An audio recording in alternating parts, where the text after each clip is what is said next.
We have two distinguished presenters here tonight to share their views and opinions on the topic of legalizing gay marriage in the United States. Let me start by presenting them to you. Sitting on my right, your left, is Dr. Eric Smaw, who received his PhD in philosophy of law from the University of Kentucky in 2005, after which he pursued postdoctoral studies in international human rights at the University of Massachusetts. His areas of expertise are philosophy of law, international law, human rights, ethics, and modern philosophy. He has published articles on human rights, terrorism, and cosmopolitanism.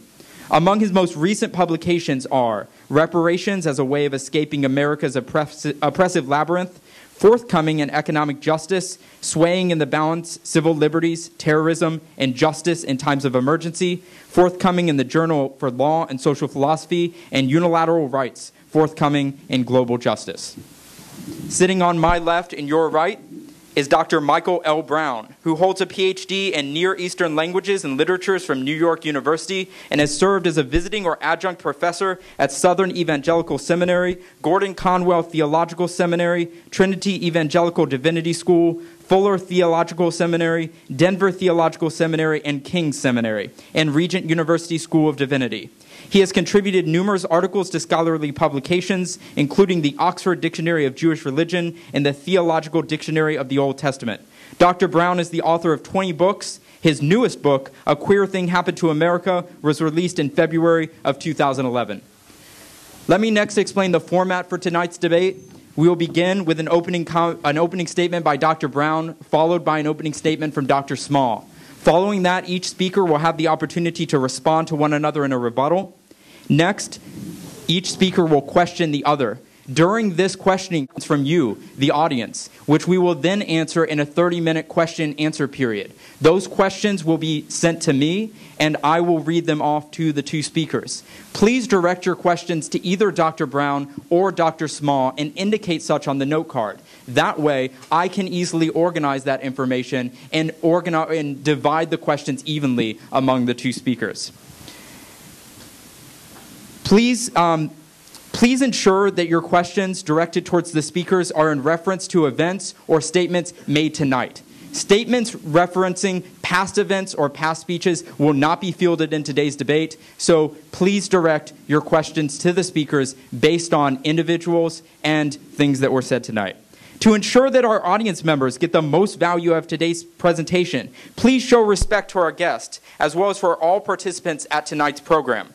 Anyone who disrupts the program or interrupts the speakers may be asked to leave the room. We ask you that you keep all comments, all applause, all questions directed at the speakers in a verbal manner towards the end of the presentation. That way, we expedite time, we don't interrupt speakers. I know that some of the topics discussed may be emotional, but we ask that you refrain from applauding until the end of the presentation. Thank you for joining us today and supporting all of our efforts to promote open and intellectual dialogue. Now, I'm going to turn it over to Dr. Brown for his opening comments.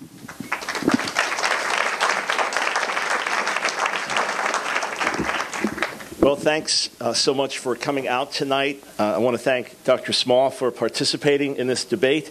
Appreciate the work of our moderator. And I want to thank UCF campus and leadership for providing a forum for this debate. It's an important debate, and it's a debate that we need to have. If we think for a moment, 31 states have passed laws upholding historic marriage. 4 states have passed laws in favor of same-sex marriage. California is presently deeply divided over the issue.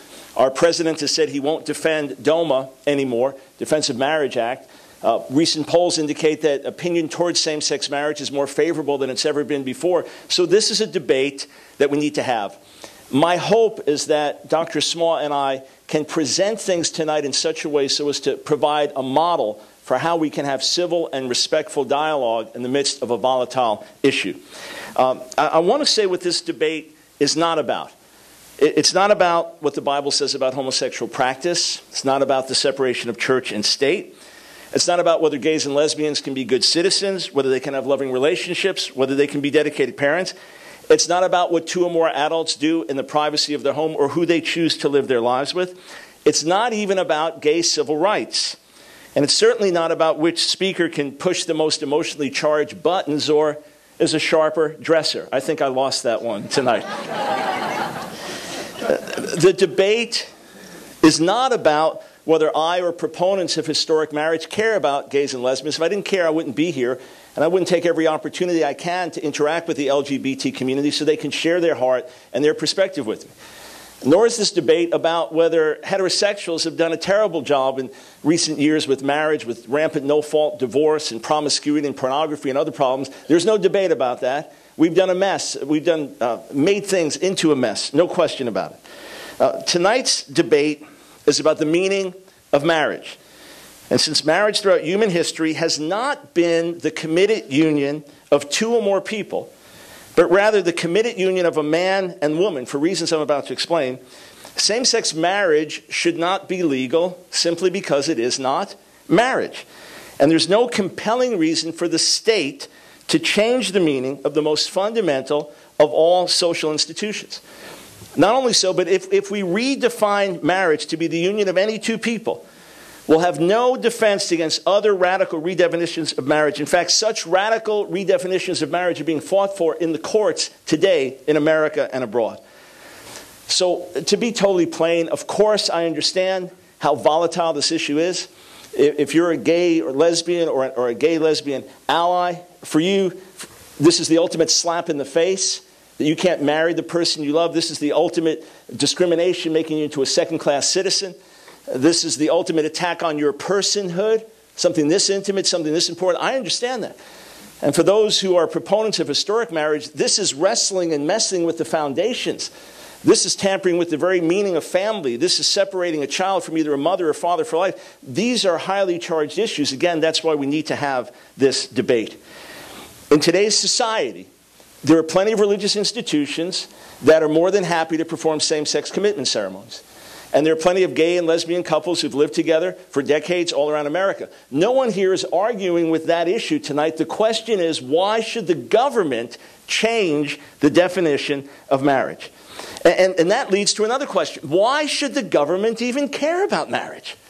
What in the world does a loving romantic relationship have to do with the state? When we understand that, then we understand why same-sex marriage is not marriage. The reason the state conveys benefits on marriage is because marriage conveys benefits on the state.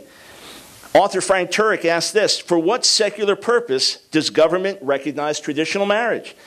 Traditional marriage promotes public goods, it domesticates men, it protects women, it provides a nurturing environment for children. Last week there was testimony before the House of Representatives regarding Defense of Marriage Act, and an expert witness stated this, and I quote, "Marriage is the union of husband and wife for a reason. These are the only unions that create new life and connect those children in love to their mother and father. This is not necessarily the reason why an individual person marries. Individuals marry for 100 private and personal reasons, for good reasons and less good reasons. The public purpose of marriage is the reason why society creates laws around marriage. Here, the great public purpose of marriage has always been responsible procreation, rooted in the need to protect children by uniting them with the man and woman who made them. Let's face it, a government license for romantic unions is a strange idea. Adults' intimate relationships in our legal tradition are typically nobody else's business. The more intimate and personal an adult relationship is, the less likely the law to be involved. Why then is the government involved in marriage? The answer in our society, and in virtually every known human society, is that the society recognizes there is an urgent need to bring together men and women to make and raise the next generation together. Marriage is a private desire that serves an urgent public good. Marriage is a virtually universal human institution. Every human society has to grapple with three persistent facts about human beings everywhere. Sex makes babies, societies need babies, babies deserve a father as well as a mother. End quote. So can I speak plainly? Not as a professor or lecturer, can I speak plainly? Everything about marriage says male and female. And no matter how much we try to get used to it, there's still something wrong. There's still something that doesn't fit when you talk about her wife or his husband. Or a marital ceremony where you say, I now pronounce you husband and husband, or wife and